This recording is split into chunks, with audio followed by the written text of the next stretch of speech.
বলছে পূর্বাভাস? দ্বিতীয় দফা ভোটের পর এক্সিট পোলের পূর্বাভাস কি বলছে আসুন আপনাদের নজর রাখি। নজরে পশ্চিমবঙ্গ, চাণক্যর বুথ ফেরত সমীক্ষা, বিজেপি পেতে পারে 150 থেকে 160টা আসন, তৃণমূল কংগ্রেস পেতে পারে 130 থেকে 135টা আসন। চাণক্যর বুথ ফেরত সমীক্ষা আপনাদের জন্য আরো একবার, বিজেপি পেতে পারে 150 থেকে 160টা আসন, তৃণমূল কংগ্রেস পেতে পারে 130 থেকে 135টা আসন। চাণক্যর বুথ ফেরত সমীক্ষা আপনাদেরকে দেখালাম, বিজেপিকে এগিয়ে রেখেছে চাণক্য, তবে আসল ফলাফল জানা যাবে 4 তারিখে, অর্থাৎ মে মাসের 4 তারিখে। তার আগে চাণক্যর বুথ ফেরত সমীক্ষা কি বলছে? চাণক্যর বুথ ফেরত সমীক্ষা এগিয়ে রেখেছে বিজেপিকে। বিজেপি পেতে পারে 150 থেকে 160, তৃণমূল পেতে পারে 130 থেকে 135 আসন। আমি সরাসরি জয়ন্ত বাবুর কাছে যাব। জয়ন্ত বাবু, তাহলে কি এবার একটা পরিবর্তন আসতে চলেছে? কারণ 2011-তে প্রায় 80% কাছাকাছি ভোট হয়েছিল, 79%। এবারে 90% ভোট হয়েছে দু দফা মিলিয়ে। তাহলে কি এই ভোটটা সবটাই অ্যান্টি এস্টাবলিশমেন্ট ভোট হয়েছে? পরিবর্তন কি আসতে চলেছে? না, এরকম রৈখিক কোনো আলোচনা করা যায় না পশ্চিমবঙ্গ নিয়ে। এটা একটা এমনি সেপোলজিস্টের একটা ধারণাই আছে, এবং আমরা একটা ধারণা করি যে যত বেশি ভোট বেশি পড়লে সেটা ইনকামবেন্টের উল্টো দিকে যায়, অর্থাৎ অ্যান্টি ইনকামবেন্সি ভোট নাকি সেখানে বেশি হয়। কিন্তু পশ্চিমবঙ্গের ক্ষেত্রে আমরা কিন্তু 2011, 2016 এবং তারপরেও 2021 আমরা দেখেছি ভোট বেড়েছে, তৃণমূলের সিটও বেড়েছে। এটা কিন্তু পশ্চিমবঙ্গে এই ব্যতিক্রমী জায়গাটা কিন্তু পশ্চিমবঙ্গে রয়েছে। 11তে কিন্তু সিপিএম চলে গেছিল, চলে গেল না, না বলছি তারপর থেকে ভোটটা কিন্তু বেড়েছিল। হ্যাঁ, আমি বলছি ভোট যত পার্সেন্টেজ বাড়ছে, হ্যাঁ ওটাই একমাত্র হয়েছিল। তারপরে যখন পার্সেন্টেজ বাড়ছে, বাড়ার পরে কিন্তু 2016-তে, তার আগে নারদের কেলেঙ্কারি এত কিছু সমস্ত কিছু হলো, তার আগে সারদা হলো, লোকে তো একটা পারসেপশন ছিল, পাবলিক পারসেপশন ছিল, কিন্তু পারসেপশন আর রিয়েলিটি মানে বাস্তবতা সেটা সবসময় এক তো হয় না, সেটা প্রমাণ করে দিয়েছিল 2016। তারপর যদি 2021-এ আমরা দেখি, 2021-এও এই ধরনের এইসব বিভিন্ন রকমের আন্দোলন, দুর্নীতি ইত্যাদি ইত্যাদির অভিযোগগুলো সামনে চলে এসেছিলো। তাহলে তো ভোটারও মানে ভোটের পার্সেন্টেজ, ভোটের হার বাড়লো, কিন্তু দেখা গেল আসন বেড়ে গেছিল তৃণমূলে। সেই কারণে আমি একটুখানি আপনাকে বাধা দিলাম। আপনি যদি 16টা দেখেন, 16 কিন্তু সেরকম ভাবে স্ট্রং বিরোধী ছিল না, বামপন্থীরা ছিল। বামপন্থীরা কিন্তু তখন মানে একদম অস্ত্রের পথে ছিল। আমি আপনাকে ডিস্টার্ব করছি না, আমি জাস্ট দুটো জিনিস। 21-এ আপনি যেটা বলছেন একদম ঠিক। 21-এ যে তৃণমূল সরকারের যে স্বচ্ছ ভাবমূর্তি ছিল তা নয়, কিন্তু 21 থেকে যদি আপনি 26-এর যাত্রাটা দেখেন তৃণমূলের, বেলাগাম করাপশন, এটা কি একটা প্রভাব পড়বে না? মানে এই যে ধরুন 90%, মানে এই যে পোলিংটা বেড়েছে, আমি আপনাকে বলছি দেখুন, আপনি তো আপনার মতন করে ভোট কুশলীর হিসাবে আপনি কথা বলবেনই, ঠিক, আমি আমার রাজনৈতিক দৃষ্টিভঙ্গির জায়গা থেকে বলবো, কিন্তু আমার বক্তব্য হচ্ছে 21 থেকে 26-এ এই সরকারের যে দুর্নীতি লাগাম ছাড়া বা বেলাগাম, ধরুন নারী নির্যাতন থেকে শুরু করে বিভিন্ন ইস্যু, তার প্রতিফলন পড়বে, এটা আমার বিশ্বাস, এবং এটা হবে না। এবার আপনি আপনার মতন বলবেন, কিন্তু আমি জাস্ট আপনাকে একটু রিমাইন্ডার দিলাম। সেটা এক্সপেক্টেড যে এগুলো পড়ার কথা, কিন্তু এটাও তো ঘটনা যে 2016 আপনি বলছেন একদম বিরোধী নেই, তা তো না ছিল, সিপিএম মানুষের না, মানুষ যদি ভোট দেয়, আমি আপনাকে বলছি আজকে আপনারা যে ভোটই পান না কেন, আমি আপনাকে অন্তত এটুকু হলফ করে বলছি, আমি গ্রাউন্ড রিয়েলিটি থেকে বলছি, আপনাদের সেই ভোটের জন্য যে সাংগঠনিক, মানে আপনি বলছেন যে একটা কাকে অল্টারনেটিভ, মানে মানুষ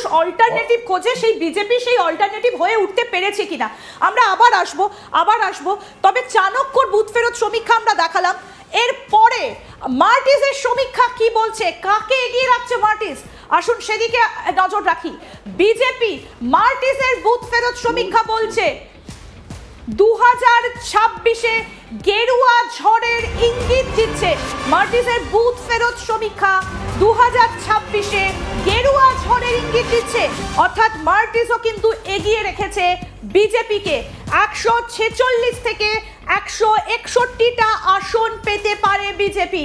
ম্যাট্রিসের বুথ ফেরত সমীক্ষা বলছে এগিয়ে রয়েছে বিজেপি, 146 থেকে 161টা আসন পেতে পারে।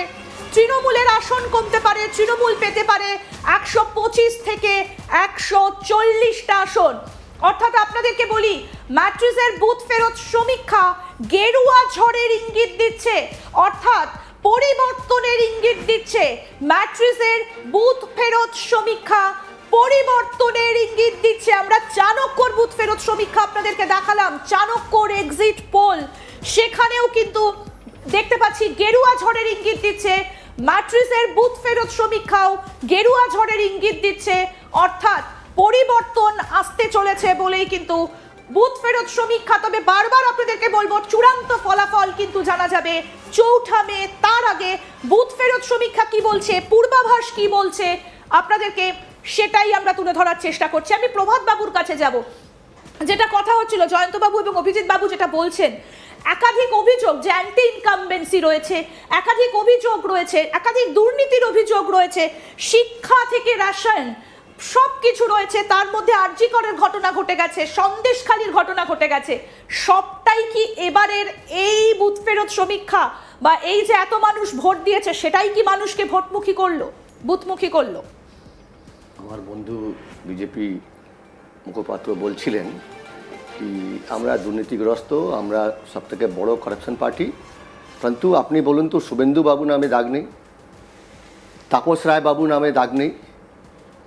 ওরা যখনই ভাজপা ওয়াশিং মেশিনে যায় তখন ওরা দুধ কা ধোয়া একদম হোয়াইট ওয়াশ হয়ে যায়। আমাদের দলে থাকলে ওরা কারাপ্ট।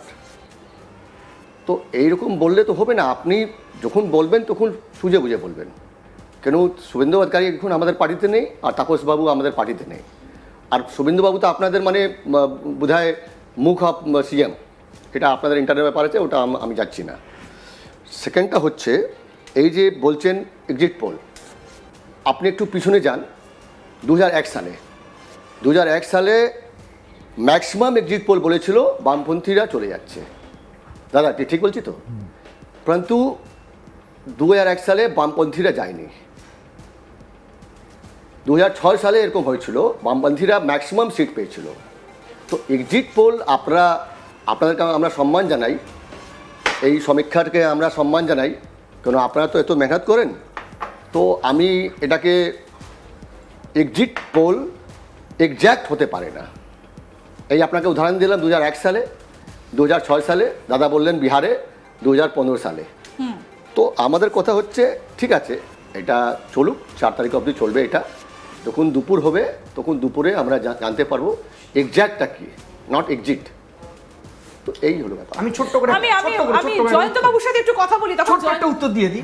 ওনারা যে অভিযোগ করেন না শুভেন্দুবাবু, আমি জাস্ট এই উত্তরটা দিয়ে দিই যে শুভেন্দুবাবু যদি করাপ্টেড হন, এনারা যেটা বলে বেড়াচ্ছেন, পুলিশ তো ওনাদের হাতে ছিল, সিআইডি তো আমি ওনাদের এই হাতে। প্রশ্নটাই জয়ন্তবাবুর কাছে করব। CBI আমাদের একটা অদ্ভুত CBI জিনিস আমাদের আমরা সঙ্গে নেই। দেখলাম।